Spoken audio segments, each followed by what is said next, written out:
বন্ধুরা, আশা করি সবাই ভালো আছে। তো ফার্স্ট বলছি ওয়েদারের কথা। এখানে ওয়েদার খুবই ভালো আছে, একদম ঠান্ডা আছে। অনেকখানে তো ভালো, মানে খাওয়াটি গরম পড়ে গেছে। দেখো আমাদের এখানে রৌদ্র তো মুখ কমই দেখা যায়। কয়েকদিন থেকে ঠিক মতো রৌদ্রের মুখও ঠিক মতো দেখা যাচ্ছে না। জামা কাপড়ও শুকাচ্ছে না। বর তো এটা গুড়াম ঘর বানিয়ে দিয়েছে। আমি যাচ্ছি দুপুরবেলায় ভাত খাওয়ার পরে আম খাবে। তো এত সুন্দর ওয়েদার কোথাও পাবো না। এখনও না কিছু মানুষ যে আছে এখানে গায়ে যেন চাদর নিয়ে ঘোরাঘুরি করে, হ্যাঁ, এতটাই ঠান্ডা। তারপরে দেখো আজকের মেনু হলো নিরামিষই।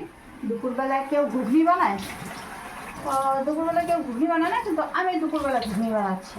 কারণ আজ হলো মসুরি ডাল বানিয়েছে, তো মসুরি ডাল মেয়ের মুখে ঢুকবে না, তার জন্য ঘুগনি বানাচ্ছি। আজকের মেনু হলো ঘুগনি আর মুসুরি ডালের সাথে একটু সিদ্ধ, একটু ভাজা, তো মানে ভাজা খেতে খুবই ভালো লাগে।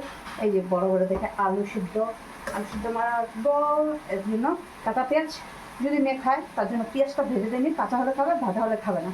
তো কাঁচা লঙ্কা আর একটা শুকনো লঙ্কা ভাজা। তারপর হচ্ছে এখানে নিয়েছি মিষ্টি কুমড়ের মনে করো কী বলি, চপ পকোড়া, ওটাই বানাবো। মিষ্টি কুমড় আর আলু, এটা খাওয়াটা নিয়ে রাখতে হবে। আর হলো এখানে এই যে বরের জন্য রসুন আর কাঁচা পেঁয়াজও দিয়ে দিয়েছি একটা পুরো প্রত্যেকদিন মতো। আর এখানে আছে ডিম অমলেট। তো ডিম অমলেটটা আমি কেটে রেখেছি, কারণ হলো বাটিটা একটু ছোটো হয়ে গেছে, আসছে না, তার জন্য কেটে রেখে দিয়েছি। আর মেয়ে যখন ভাত খাবে তখন আমি মেখে গরম গরম ডিমের পোস্ত, গরম না ঠান্ডা ঠান্ডাই খাওয়াবো। ওরা গরম গরমে আশা করে, হ্যাঁ, আমাকে কোনোদিন তো গরম করে খাওয়া তোরা। তো আমাদের গরম করে গরম মশলা মিলাই দেবো, গরম হয়ে যাবে গা। এখন আমি ঘুগনি বানাচ্ছি। তো এখন ওরকম টাকা বন্ধুরা